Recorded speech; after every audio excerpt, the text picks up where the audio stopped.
So, another way to work practice into your daily life so that you can do more of it.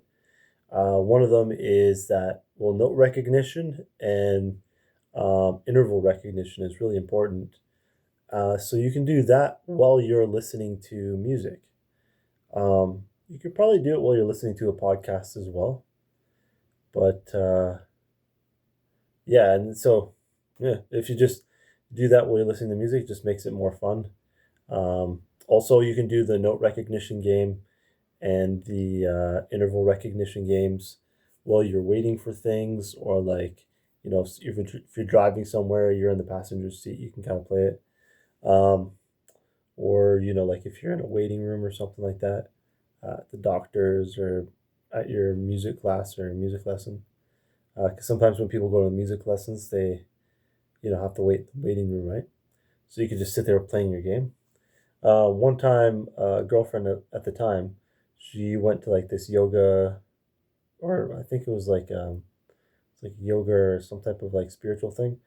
Anyways, I dropped her off and I went to McDonald's for a bit just to like hang out and just wait for her to be finished.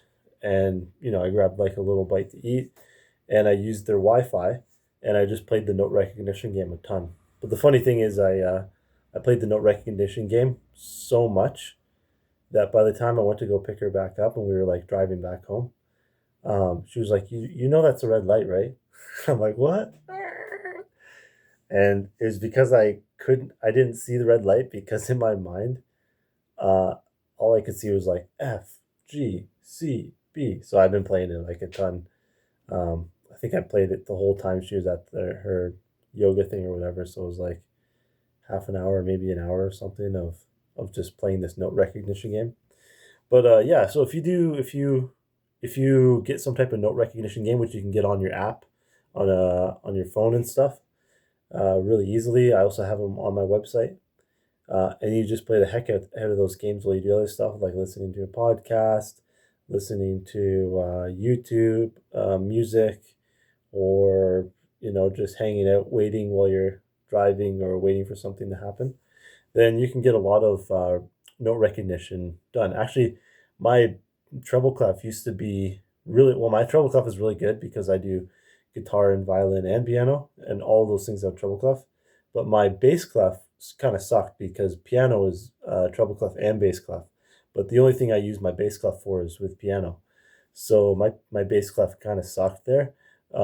So in order to get my bass clef up, when I used to work at Long McQuaid's, I would, in between students, I would sit in the either in my lesson room or in the kind of waiting room, the waiting area, and I would just play the note recognition game just for the bass clef. And I got really good with the bass clef to the point where I was just pom pom pom pom pom. And yeah, that really improved my note recognition. Another thing too is one of my students. I told them if all they did for the entire week was play the note recognition game, that would be totally fine. Um, and some students kind of, I said to some students like, "That's all I want you to do the entire week, is just play that game."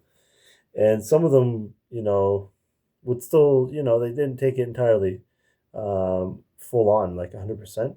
But this one student, she left. She was like, "Okay," and she left. And she came every 2 weeks. So the next 2 weeks later, when I saw her, she was sight reading really well, like way better than she was before.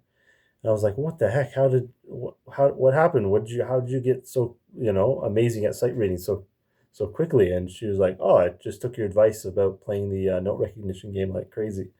And so she just got really good with the note recognition to the point where she could just see the note and just immediately know what it is and play it. So yeah, just try to tie those note recognition games, which you can get on your apps, on your phones and stuff. Try to tie it to doing other stuff as well, like listening to podcasts and stuff. Because if you tie those things to other fun things that you're doing, then you are likely to just do it more often, just because you have you're doing something fun that you enjoy.